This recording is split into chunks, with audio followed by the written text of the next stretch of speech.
What's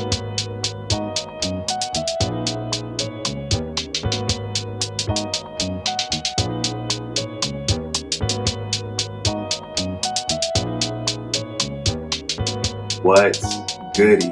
Welcome to the Pacers Premium Podcast, episode 6. I'm your humble and gracious host, Donnie Ray, and I'd like to start off every episode by saying this is obviously a Pacers podcast, but what makes me different from all the other Pacers podcasts is I'm going to give that true, unfiltered, no fluff, no sugarcoating, no bullshit take on the Pacers. Unbiased. I'm going to just spit that real. Might say a couple cuss words here and there. Might say an N-word here or there. So if that's not what you're comfortable with, might as well just turn me off. But if that's what you're here for, I'm Donnie Ray, and let's get it. So, Pacers Premium Podcast, episode 6. Pacers, they're currently at 6th in the East, still at 6th at 21-12. They're one game back from Philly, who sits at 23-12. And they're 4 games ahead of Brooklyn, who sits at 16-15. They're currently on a 2-game losing streak and a 3-game road losing streak. And that resulted in them dropping down to the 12th spot in the ESPN power rankings. So, that was expected. They lost 2 games in a row. I kind of expected them to drop down in the rankings, so that was no surprise. But it was just like it's been different because, like I've said, like the past 3 or 4 weeks, been 6th in the East, 11th in the power rankings. So we actually just had some movement in the power rankings, no movement in the actual standings. But that just shows we need to pick it up. So, game recaps. The Pacers beat the Raptors last Monday in overtime, 120-115. We had 6 players in double figures. Aaron Holiday had 19 and 10. Jeremy Lamb had 12 and 14. Sabonis had 12 and 17. Now, I would personally like to see him get a little more points, a couple more points. But, he had 17 rebounds. Hey, can't really complain about it, There's just always a point where you can get better. But, he got 17 rebounds, 12 points. It's a double-double. I'm not really complaining about it. Just wish he would have done more. Myles Turner had 24 and 7. And he had 5 threes. So, he had a good game. And TJ Warren, he had 24, 6, and 8. And like I said, man, when TJ Warren scores buckets, we win games. And he had 6 assists. I was just talking about that last episode. I wish he would get his assist numbers up. So I don't know if somebody said something to him. Who knows? He might have heard the Pacers Premium Podcast. Who knows? But I'm glad that he got his assist up. You know what I'm saying? I hope he continues that throughout the season because when he gets buckets, he's part of the whole flow of the offense, facilitating all that. We win games. The proof is in the pudding. And TJ McConnell, he had 12 points. So that just shows we had 6 players in double figures. Our whole team was clicking. And Brogdon was out, so Holiday, he got the start. Holiday was clipping threes all game. Holiday is really starting to come into his zone, man. You can just tell he's getting real comfortable with the offense. Like I said before, he's starting to get real comfortable in his role. He's just starting to just get comfortable and know who he is as a player. And I'm all here for it. UCLA product. I fuck with the Holiday. I fuck with Drew Holiday. Justin, he be killing too. There be games he come in, knock down them little clutch threes. Now, he's not as much of a force on the court as his 2 brothers, but Justin Holiday still be doing the thing too. So I'm glad we got Aaron Holiday. I'm glad he's starting to get comfortable, and I'm excited to see where the Pacers go from here with that. So wasn't much more to really be said about that game. You know what I'm saying? Pacers pretty much led all the way into the 4th, and then ended up pulling it out. Aaron Holiday knocked down some clutch threes. It was just a good win without Brogdon. Just pretty much it's a good, tough game. Good win for us. So then that was on the 23rd, Christmas Eve. And then Christmas passes. They go down to South Beach to play the Heat on Friday. And unfortunately, Pacers, we lost to the Heat 112-113. Brogdon was still out. But one of the things that caught my eye when I was looking at the box score is we had 7 people in double figures, but it just wasn't enough. Aaron Holiday, 17-9. Jeremy Lamb, 18-4. You know what I'm saying? McDermott, 14-2. Myles Turner, 13-4. Or 13-6 rather. TJ Warren, 16-4. Justin Holiday, 11-1. Sumner had 11-4. So, you know what I'm saying? It's just like, that just shows that, hey, we was trying. We was out there. It was a hard-fought game. It just seemed like to me that Miami just had maybe just like a little bit more energy just because it was like a home game. And I had, I had said on the last podcast that I personally thought that Miami would come out a little stagnant and a little like maybe like hungover from the long weekend they had, you know what I'm saying? Not weekend, but long break. They had Christmas and all that. You know what I'm saying? Down in South Beach, Miami, chilling. They might have been a little hungover, whatever. But turns out that's not the case. They came out with a ton of energy, and I just felt like they had that's pretty much just like a little more energy than us the whole game, and it showed. Just they beat us by 1 point, but also too, that game could have easily been ours too. You know what I'm saying? Like Dragic, he hit a fucking lucky ass runner that gave them the lead. And then Aaron Holiday, he turns around and missed like a layup, and it like he did like a he spun around, and it seemed like he was kind of just like had a wide open lane to the basket, but he might have took off a little bit too early and tried to lay it up with his left hand, and it was just a bad miss. But it seems like he should have hit that layup. You know what I'm saying? So I mean, if Dragic doesn't hit that lucky shit, Holiday knocks down a layup that he should hit, we could win that game. And also, too, we couldn't defend the three-point line. Like, it seemed like every time down, they're just knocking down threes. Kendrick Nunn, Duncan Robinson, you know what I'm saying? Dragic. Somebody was knocking out a three. Jimmy Butler. It just seemed like we couldn't defend the three-point line. And also, those fucking offensive rebounds. Like, looking at the box score, bro, we had 2 offensive rebounds to their fucking 14. That's ridiculous. And I say it every fucking episode. Every episode. These little fucking things. Shit like that is the reasons why we lose these games to the good teams. You know what I'm saying? The Heat is what? They're second in the East. You know what I'm saying? And we just fucking lost to them just by 1 point. And it's just these little things. Offensive rebounds, 2 to 14. That's ridiculous. Like I said, not defending the three-point line, stuff like that. Those are going to be the reasons why we can't beat these good teams and why we're going to stay in the bottom half of the East and not be any legit contenders, you know what I'm saying, if we don't pick these things up. So, lost on Friday. Then they travel to New Orleans on Saturday.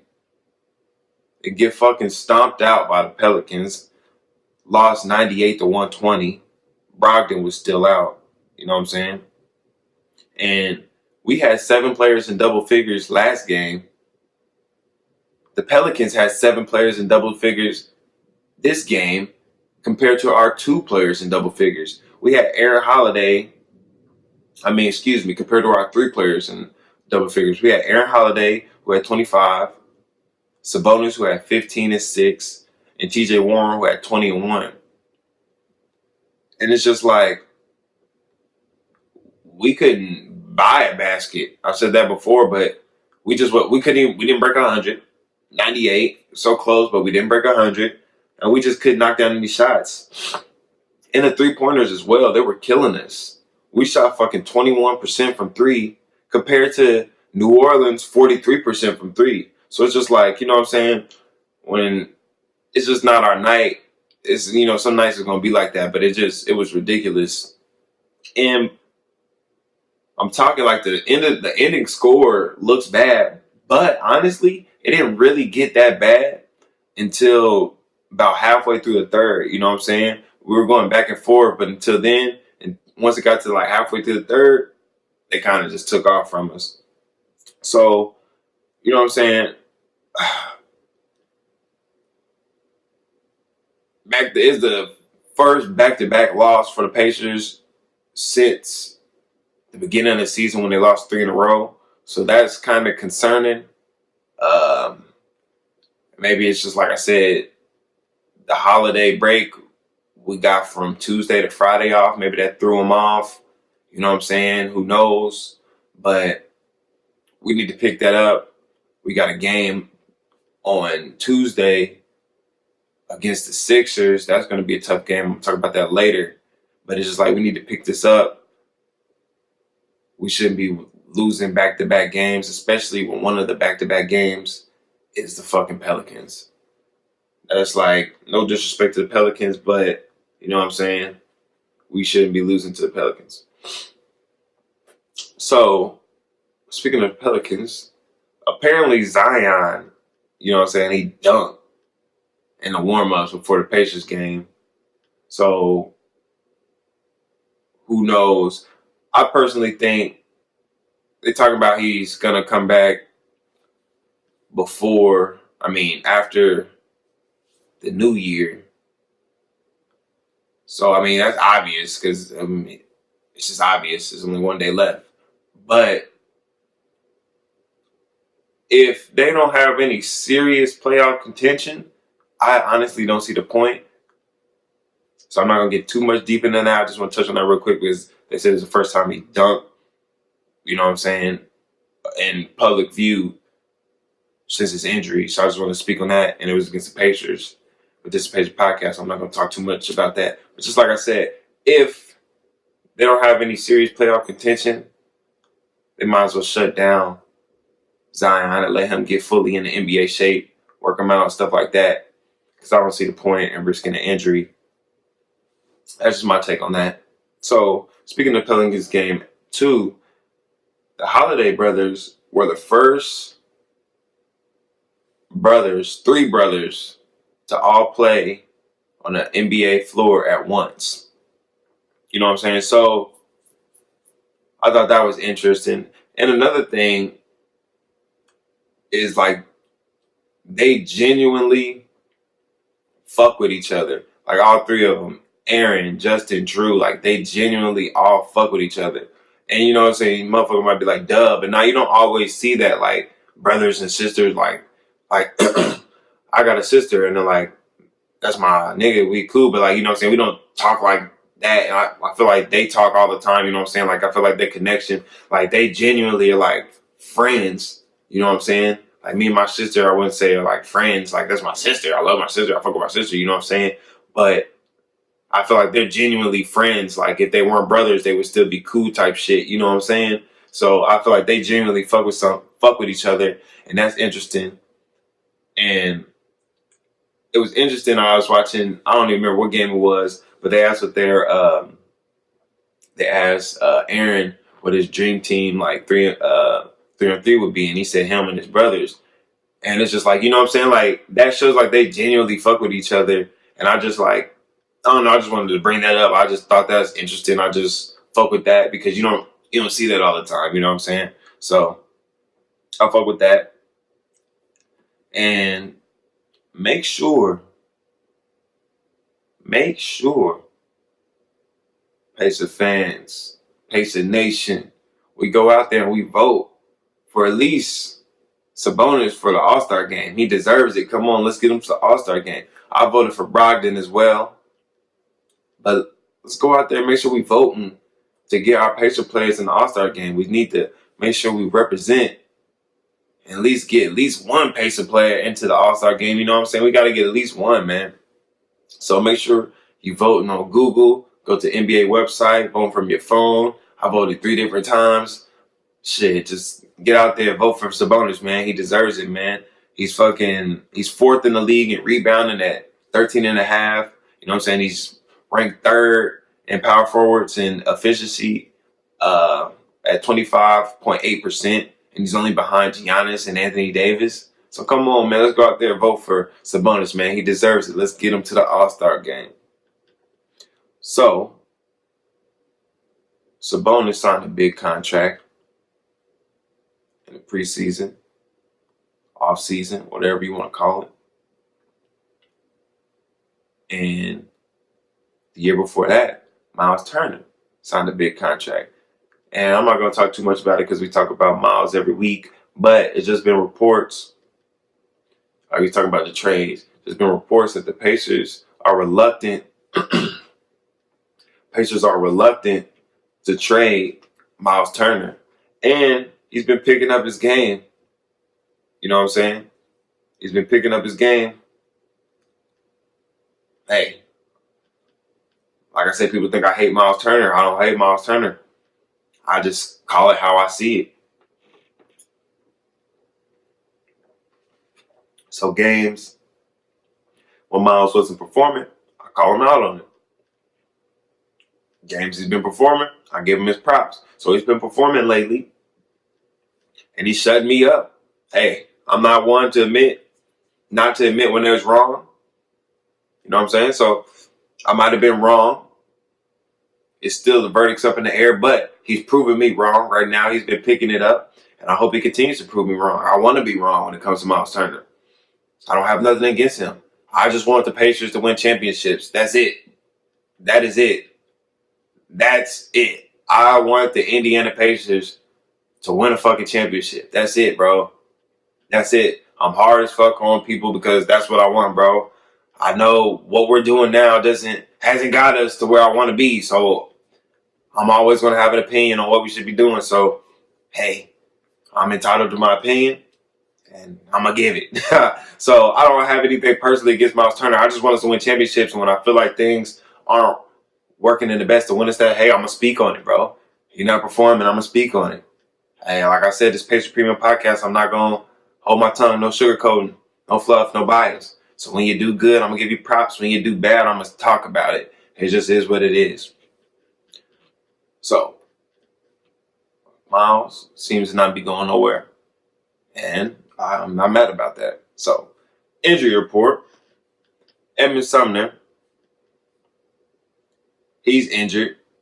I guess he injured his knee versus the Pelicans, and he's listed as day-to-day. Malcolm Brogdon, he injured his groin versus the Bucks, so he's still listed as day-to-day. And obviously, Vic, he's still hurt. And I guess ESPN reported on Christmas that Vic would be back late January, early February. But the Pacers are saying that there's still no timeline. There's been interviews with Nate McMillan, you know what I'm saying? And he's saying there's still no timeline. But there's it's just the word around town is that he's going to come back late January, early February. I still, like I've been saying, I don't think he's going to be back till after the All-Star break. That's what I've been saying. I'm still believing that. So we'll just have to see. You know what I'm saying? And some people are saying that the Pacers, they're not really legit contenders. I don't agree with that. But some of the talk is that the Pacers aren't really legit contenders this year. So they may as well just make sure they take their time with Vic. But my argument with that would be is this is actually probably one of their, the best time for them to strike. Because next year, KD's going to be back with, Brooklyn. They're going to be the favorite to win it out the East, you know what I'm saying? So it's just this is probably their best year to strike. I feel like the East is extremely competitive this year. So everybody is more on the same playing field type shit. So I feel like this is actually their best year to strike. So I don't want to hurry Vic back, but I'm excited for Vic to get back and us to get to full strength and see where the Pacers can go. Because I don't see any reason why we can't make the Eastern Conference Finals at full strength, man. We're just better, man. Hey, we made second round 2 years ago, lost to Cleveland. We got swept last year by Boston, but you know what I'm saying? We got to a game 7 with Cleveland, who ended up going to the finals. You know what I'm saying? So it's our team is better than that team. So I don't see any reason. Now, obviously, other teams have gotten better, but I don't see any reason why we can't compete and get to an Eastern Conference Finals. So it'll just be interesting to see that. Now, That's an injury report. And I always like to do my weekly predictions. Pacers, they got 3 games this week. Now, last week, I ended at 11-4. So the week before last. But after last week, I'm sitting at 12-6 on my predictions. So my numbers is going down. I need to pick that up. But predictions. Anyway, Pacers, they played the 76ers on Tuesday, New Year's Eve. Home game for the Pacers. Last time the Pacers played the Sixers, Embiid had 32 and 11. So they need to make sure that's a focus. Focus on shutting down Embiid because he can't be doing that shit to us. Like, he was just doing whatever he wanted up and down the floor, and we can't be having that.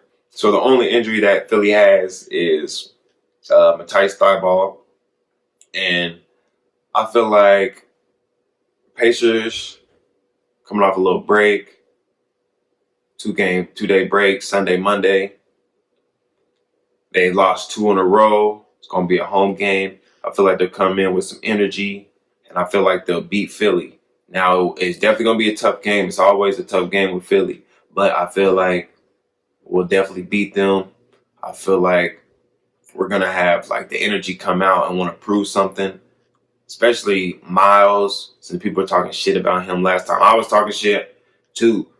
People were talking shit about that 5-5 game against Philly. So I feel like he'll want to come out and shut up the critics. And he's already on his way to doing that, like I already said earlier. But I feel like he just might have a chip on his shoulder and want to come out and really ball out. So I'm hoping that's the case. I'm saying the Pacers are going to win that. So then the Pacers played the Denver Nuggets on Thursday.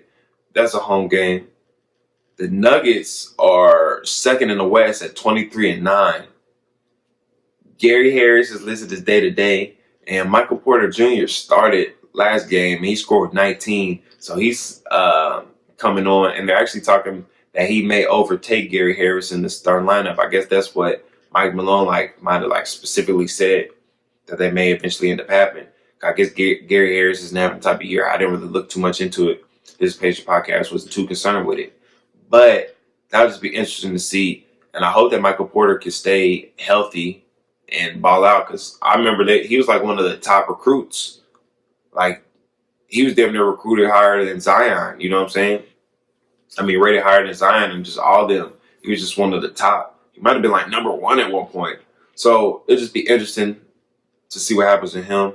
It's crazy because he kind of moved like slow to me, but he just, I don't know. So interesting to see what happens with him. But Paul Millsap is out with an injury. And I'm just guessing, unfortunately, I think that we're going to lose that game, even though it's a home game for us, you know what I'm saying? I just don't have too much faith in us right now against teams in the West, especially the number 2 team in the West. And you know what I'm saying? Like, okay, people be like, well, we just beat the Lakers. But in all fairness, the Lakers weren't at full strength. You know what I'm saying? And Denver, they're going to be pretty much at full strength. They don't have Millsap and Gary Harris, but they have a lot of depth, and they still going to have Jokic. They still going to have Jamal Murray. I just feel like that's just a game we're going to lose. Like, you win some, you lose some. And I just feel like that's going to be a game that we lose. I mean, I hope I'm wrong, but I don't know. That's just how I'm feeling. So then on Saturday, Pacers play the Hawks. Now, that's an away game. Trae Young is day-to-day with an ankle injury. Jabari Parker's day-to-day with an ankle injury. And those are 2 of the 3 players, you know what I'm saying, who had 20-plus points last time. I said it last episode, and I said it the episode after they played the Hawks. They had 3 players and get 20-plus points last time. Jabari Parker, DeAndre Hunter, and Trae Young. So 2 of those players, they're hurt and may not even play against us. So I'm saying we're going to win that game. I'm not sure if it'll be a hard-fought game or what, but I don't have faith in the Hawks. We're a better team than the Hawks. We should win that game. So, fantasy pickups. Pacers Premium Podcast. I like to end every episode with fantasy pickups, you know what I'm saying? And fantasy pickups for this week. Obviously, I just talked about one a little earlier. But Michael Porter Jr., man, he hasn't been getting that many minutes, so he might still be on the waiver wire. He might be still want to put him on the watch list for standard leagues, but deep leagues, he's probably a pickup. Like I said, he just dropped 19 points last game on 8 of 10 shooting. So that's somebody you want to keep your eye out on. And like I said, they're saying he might take over Gary Harris' spot in the starting lineup. So he was the top prospect at one point before his injuries. Keep an eye out on him. And then Isaiah Hartenstein on the Rockets. I actually picked him up, and I'm glad I did. But he had 17 and 9 last night. And Clint Capella and Tyson Chandler are out. So that's opening up minutes for him. And even when Tyson Chandler is even when Tyson Chandler is healthy, he's still limited to 10 to 15 minutes. He's an old ass nigga. They want to keep him healthy for the playoffs. So that just still shows even when Capella and Tyson Chandler are healthy, there's still going to be minutes for him. And he's athletic. He can shoot. That's the type of big man that D'Antoni likes. Keep an eye out on him. Nemanja Bjelica on the Timberwolves. He scored 27 last night. He might have got dropped. He was when Bagley came back. Yeah, that's what it was. He might have got dropped when Bagley came back. But 27 points last night. He dropped 13 points in the first quarter when he played the Pacers. He's a hooper. Check him out. Damian Lee, you know what I'm saying, on the Warriors. Been killing the last 2 weeks. Alex Burks may get moved, so that may open up more minutes for him. They're saying Damian Lee's still on a 2-way contract, but Kerr basically said him and Kai Bowman are guaranteed full contract, so he's going to get more minutes. Kevin Porter Jr., look for him. Cavs may go full-blown young mode, you know what I'm saying? So check him out. Might want to keep an eye on him. At least put him on your watch list. That's like he's more like a standard league pickup because he's definitely picked up in deeper leagues. But those are just some fantasy pickups. And I was going to say something about IU basketball. I don't remember exactly what it was. I don't remember. But just IU basketball, man, they've been killing. Oh, it was what? People was talking shit about. They were just talking shit about Archie Miller. And I guess, so like I said, I didn't look too much into it. But I guess there was like a stupid ass player. They might have lost the game over some free throws or something. And I was just listening to Dan Dockich, and they was just talking about how like maybe the IU players are a little bit too comfortable with Archie Miller because he's like they felt like that type of play shouldn't have happened. And they said something like maybe it was like a senior or something that it happened with or whatever. But they're just talking about that type of play shouldn't have happened, and just Archie Miller may not be the guy. It come down hard on the players and hold them accountable for those type of things. So I thought that was interesting. So hit me up. What do y'all think about that IU basketball? How you think they're doing? I know this is a Pacers podcast, but it's all Indiana basketball.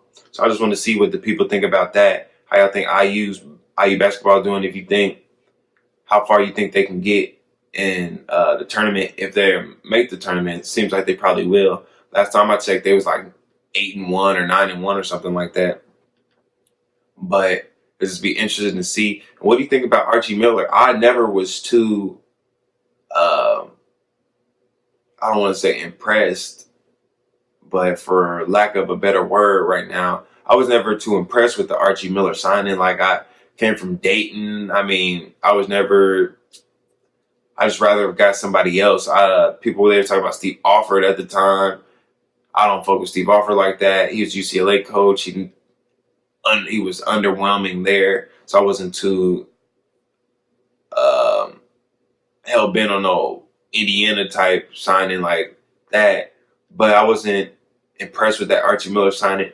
And I kind of agree with it. He just doesn't seem like the type of guy that you don't, I don't want to say scared of, but like that's the type of thing, like a type of coach where you like, oh, I like this coach. I don't want to fuck up. Like I got to get this right. Like I want to do this for my coach. Like I don't want him talking shit to me. Like sometimes like that type of thing is what you need. Like you want to be not scared, but it's just like, like this coach is serious. And I don't feel like maybe some of the players are not feeling like Archie Miller is that serious or like he's going to hold them accountable or whatever. And that's what it seems like. That's what I'm hearing. Like I said, I haven't watched too much IU basketball. I only watched a couple games.